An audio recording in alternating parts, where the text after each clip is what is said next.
जय गुरुदेव। जय गुरुदेव नाम किसका?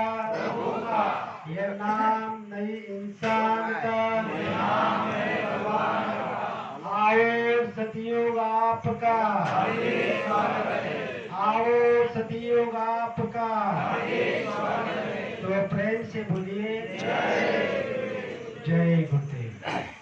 विश्वविख्यात योग पुरुष परम संत बाबा जय गुरुदेव जी महाराज, इनके चरणों में अरबों खरबों प्रणाम। सृष्टि रचेता ईश्वर भगवान, उनके दृश्य अदृश्य शक्तियों को भी कोटि कोटि प्रणाम।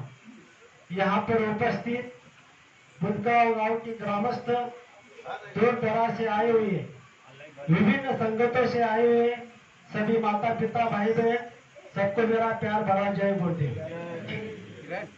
आज का सत्संग इस निमित्त पर यहाँ रखा गया है, आप सभी को इसकी जानकारी है। हर साल में, हर वर्ष की भांति बुदगांव में कोजागरी पूर्णिमा का सत्संग का कार्यक्रम आयोजित किया जाता है। देखा जाए आज इस धरती पर संसार में पता नहीं कितनी पूजा पाठ हो रही है, लेकिन आज जिन जिन प्रेमियों ने बाबा जय गुरुदेव जी महाराज इनसे नाम का दान लिया और स्वयं बाबा जी का आदेश लेकर हर तीज त्योहार सत्संग के माध्यम से आयोजित करते हैं, तो हम सभी लोगों का परम सौभाग्य है। आज की जो कोजागिरी पूर्णिमा है, साल की 12 पूर्णिमा आती है, उसमें सबसे विशेष अगर कोई पूर्णिमा होती है वो है कोजागिरी पूर्णिमा। इसे शरद पूर्णिमा भी कहा जाता है। कोजागिरी पूर्णिमा का मतलब आज इस रात को कौन जागेगा, जागते रहते हुए इसको क्या मिलेगा, इस पर हम आप लोगों ने कथा में, कीर्तनों में सुना है कि इस दिन में माता लक्ष्मी आती है, इंद्रदेव आते हैं और इस पूरे पृथ्वी पर भ्रमण करते हैं। और वहां पर जो जागृत होता है, जो पूजा पाठ में पूजा करता है, जिसका जैसा भाव होता है उसी तरीके से उसको लाभ मिलता है। दूसरा जिक्र हुआ है, इसी दिन में कृष्ण भगवान ने गोपियों के साथ में रासलीला की है। और आज इस धरती पर, इस मलिन कलयुग में बाबा जय गुरुदेव जी महाराज हम जैसे छोटे छोटे प्रेमियों द्वारा सत्संग का माध्यम से एक कोजागिरी पूर्णिमा का आयोजन करा के ये लाभ दे रहे हैं। दूसरी बात, आज के दिन जो गुरु महाराज ने हम आप सभी को नाम का दान दिया हुआ है, जो हमारा तीसरा नाम है, उसका रूप के समान जो हम कहते हैं चंद्रमा, उसके किरणें किसी अगर दूध पर या किसी पवित्र खान पान पर जो पड़ते हैं तो वो अगर पीते हैं तो हमें बहुत लाभ मिलता है। इसीलिए आज के दिन दूध पर जो चंद्रमा की जो किरणें बरस रही है, तो आज वो किरणें तो बरस रही है, लेकिन सबसे अहम बात, मालिक के अमृत जैसे वचन यहाँ पर दोहराया जा रहा है। आप कहोगे अमृत जैसे वचन मतलब आज इस धरती पर जो सच्ची कहानी, सच्ची कथा, सच्चा प्रवचन जो हमारे सामने आप देख रहे हैं, इस पर हमको प्रकाश डालना है। बाबा जय गुरुदेव जी महाराज ने शाकाहारी सदाचारी पत्रिका पर जोर देकर कहा कि हमारा जो प्रथम गुरु होता है कौन होता है? माता पिता। जो हर मास का जिसने हमको ये शरीर दिया वो प्रथम गुरु होता है। उसके बारे में मैं आप सबको बताना चाहता हूँ। अभी अभी हमने नवरात्रि में साधना शिविर में साधना की। दशहरे का 10वें दिन हमने विजयादशमी मनाई। इसी के बारे में बाबा जय गुरुदेव जी महाराज समझा रहे हैं। आज इस धरती पर क्या हो रहा है, हम आप लोगों ने जो नव दुर्गा में नवरात्रि मनाई, उसमें तत्व की तब्दीली होती है,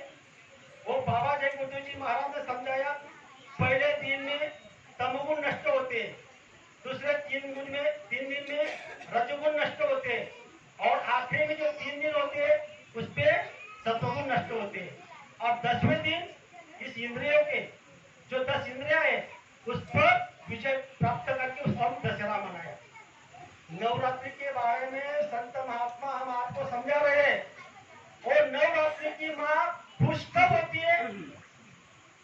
तो संत महात्मा बताते हैं जो हमारी जन्म देने वाली माँ उसको खुश रखो तब वो नवरात्रि की माँ अपने आप खुश हो जाएगी।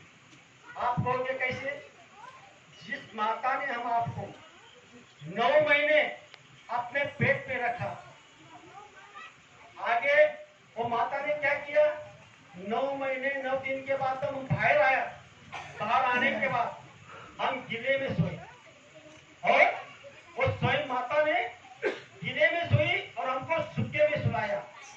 उस माँ ने हम आपको घी और तेल लगा के रोटी खिलाई और वो स्वयं रुकी सूखी खाई।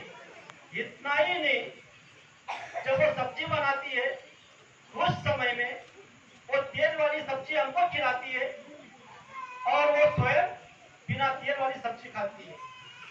आगे वो उन्होंने कितना हमारे लिए कुछ नहीं किया, बचपन से लेकर जवानी तक, शादी होने तक। इतना ही नहीं, उसके लिए बेटा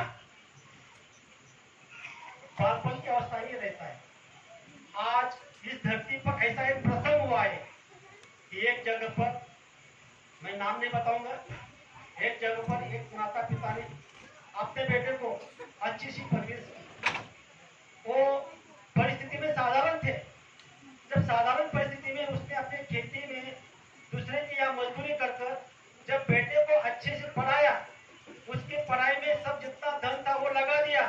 जब उसका बेटा सर्विस, अच्छी सर्विस पे लग गया, उसकी शादी बना दी, वो एक बड़े सिटी में चला गया। जब वो सिटी में चला गया उस समय में उसकी बीवी भी पढ़ी लिखी थी, वो भी पढ़ा लिखा था, अच्छा सा उनका तनख्वाह था। तो बड़ी ऊंची सोसाइटी में वो रहने लग गए। जब ऊंची सोसाइटी में वो रहने लग गए तो एक समय में उसकी माँ उसके घर गई। जब उसके घर गई तो वो काम धाम करने लगी। तो ऊंची सोसाइटी की ऊंची जो प्रेरणा थी उसकी बहू के पास आई। तो उसकी सहेली उस बहू को बता रही, उसकी बुढ़ी माँ की बहू को, कि बोले ये बुढ़ी कौन है? तो उसने क्या कहा मालूम है? बोले हमारे घर काम वाली है। क्या बताया? ये हमारे घर काम वाली है। चलो ठीक है, वो दूसरी कुल की थी, उसने बताया ठीक है। लेकिन जब ऊंची सोसाइटी के वहां के कुछ प्रेमी आए, उसके दोस्त मित्र आए और उसको बेटे को बताया, पूछा कि बोले बुढ़ी माँ कौन है? तो उसके स्वयं के बेटे ने क्या कहा मालूम है? बोले हमारे घर काम वाली है। अब इस बात को सोचो, जिस माँ ने तुझे जन्म दिया उस माँ को तू काम वाली बोल रहा है, तो उस माँ पर क्या बीती होगी? उस माँ पर क्या बीती होगी? इसलिए बाबा जय गुरु जी महाराज ने बुलंद आवाज में धरती पर कह दिया कि अगर मेरे माता पिता हमारे सामने अगर होते तो मैं आपको दिखा देता कि माता पिता की कैसी सेवा की जाती है। ये सत्संग में हमको सीखना है, हम नव दुर्गा में हमको ये सीखना है, दशहरा में हमको ये सीखना है। आज कोजागिरी पूर्णिमा में, इस पूर्णिमा के दिन में हम आपको ये सीख कर जाना है कि जो जो बाबा जय गुरु जी महाराज ने हम आपको जो जो वचन बताए उसका आदेश का पालन करना ये कलयुग की भक्ति है। पहचान लो इनको, ये कौन है? ये इनके मुखार में इन्होंने बताया भी है, पर हमारी बुद्धि में, हमारे दिमाग में, हमारे चित्त में, न मनन में इनके बारे में कुछ नहीं आ रही है। अरे इनके लिए कौन कौन थक गए आपको पता है? पहचानो इनको, ये कौन है? इनके लिए कौन कौन थक गए? वेद थके, ब्रह्मा थके, थक गए शेष महेश। गीता का जहां गम्य नहीं, ऐसा सदगुरु का देश, ऐसा सत्पुरुष का देश, ऐसे कुल स्वामी आपको गुरु के रूप में मिले। हम कोई साधारण जीव नहीं है, हम बड़े उच्चे कोटि के उच्चे महात्मा के जीव है। इसीलिए इस धरती पर उन्होंने जो जो बात बता दी है उस बात पर आपको चलना है, हमारे आदेश का पालन हो जाएगा। और आज बाबा जय गुरु जी महाराज का ये जो है ना, ये अधिकारी पुरुष है। उनके मुखारबी से जो चीज, वो जो बात निकल जाएगी वो पत्थर की लकीर बन जाएगी। तो आज इस धरती पर उन्होंने क्या किया? ये धूमधाम के वासी है, आदिवासी जब निज मौत से आते, अपनी मौत से आए, जब निज मौत से आते हैं तो अपनी फरमान जारी करते हैं। उन्होंने क्या फरमान जारी की? जब नींव धर्म की हिलती है, वो हस्ती खुदा से उतरती है, भूले भटके जीवों पर रहमत की नजर करती है। जो रूहें पाप से दबी है, पास नहीं आती, पास उनको बुलाकर राह खुदाई चलाती है। जो काम दवा से नहीं होता वो काम दुआ से होता है, और ऐसे काबिल मुर्शिद मिलते हैं तो बात खुदा से होती है। खुदा से बात करवाने वाले, भगवान से बात करवाने वाले आज इस धरती पर मानव तन धारण कर इस जगत में आए। कब आए? क्योंकि त्रेता युग में एक सीता को उठाया गया, पाप बढ़ गया, राम को आना पड़ा। राम ने वहां पर सब अधर्म का सफाया किया, धर्म की स्थापना की। थोड़ा पाप बढ़ गया, द्वापर युग में द्रौपदी का चिरहन हुआ। उस समय कृष्ण नाम की शक्ति आई, उन्होंने वहां पर अधर्म का सफाया किया, धर्म की स्थापना की। और आज इस धरती पर स्वयं बाबा जय गुरुदेव जी महाराज ने ये जय गुरुदेव नाम हम आपके लिए रख दिया। जब आपके ऊपर में दुख, संकट, तकलीफ, मुसीबत होगी आएगी, या कोई भी भाई या कोई भी दुश्मन आपके ऊपर अगर पीछे नजर करेगा, उस समय आप जय गुरुदेव नाम धर पा लेना। उसी समय अगर आपको मदद ना मिले तो बाबा जी को बाबा जी मत कहना। आज इस धरती पर जय गुरुदेव नाम हम सभी मानव जाति के लिए रख के दिया है। तो हम आपको क्या करना है? जय गुरुदेव नाम को रखना है, सिमरन करना है, ध्यान करना है, भजन करना है। गुरु का छोटा छोटे आदेश है। मेहनत करो, ईमानदारी से करो तो बरकत मिलेगी। गम खाओ, किसी की निंदा आलोचना मत करो। और आज इस धरती पर जो महात्मा ने आवाज लगाई, वो आवाज इस धरती पर बाबा जय गुरुदेव जी महाराज ने लगाई। हम आए वही देश से जहाँ तुम्हारा धाम, तुमको तुम्हारे घर पहुंचाना, बस एक हमारा था। गुरु महाराज का दूसरा कोई काम नहीं, आपकी जीवात्मा नर्क बना जाए, इसीलिए तिलमिला रहे। और आपको सबको ये बुलंद आवाज में कह दिया कि यहाँ पर अगर आपको नर्क में नहीं जाना है तो पहले क्या करना पड़ेगा? गुरु का आदेश का पालन है, शाकाहारी बनना पड़ेगा। तो बाबा जय गुरुदेव जी महाराज ने आवाज लगाई, बाबा जय गुरुदेव जी महाराज का कहना शाकाहारी रहना, छोड़ दो अंडा मांस शराब, इससे होती बुद्धि खराब, मानवता का कर दिया नाश, पीकर दारू खाकर मार। तो हम आपको बाबा जय गुरुदेव जी महाराज ये समझा रहे हैं कि अगर आप ये तिल के दाने के बराबर भी मांस का सेवन कर लिया तो नर्क में जाना पड़ेगा।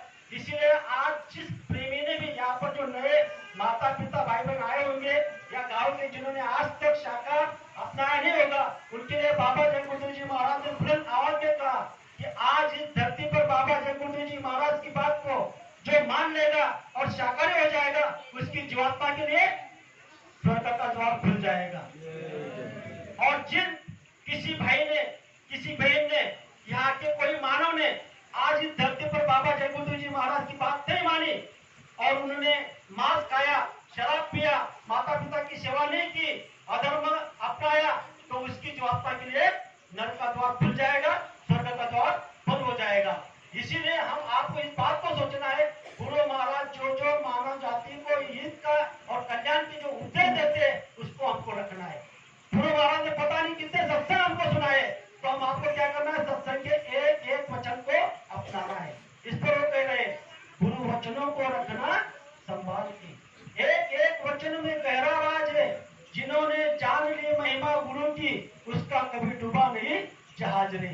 बीज पड़े और अंकुर ना फूटे, ऐसा कभी हो सकता है? और दीप जले और अंधेरा ना मिटे, ऐसा कभी हो सकता है? और आप सत्संग में आए और सत्संग की आपकी बुद्धि विवेकता न जागे, ऐसा कभी हो सकता है?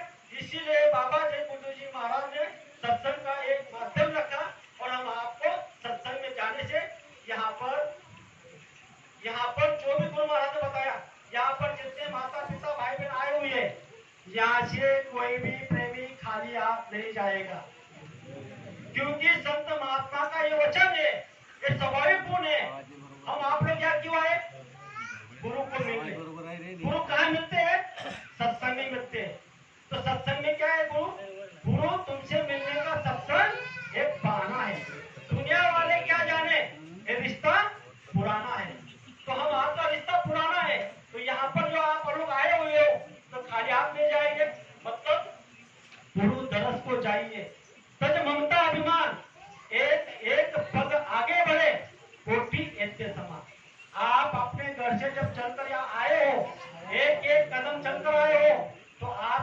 ऐसे खाली हाथ नहीं जाओगे।